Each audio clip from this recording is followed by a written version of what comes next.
Since the Chernobyl disaster, nature has never been the same. What you're about to see raises a disturbing question. How far can radiation distort life? Animals with multiple heads, a black sheep with only one eye,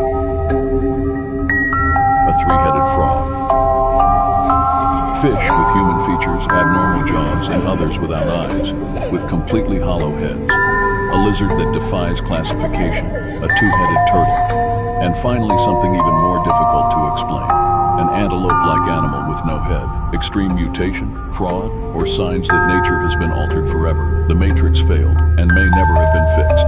Translated with DeepL.com, free version.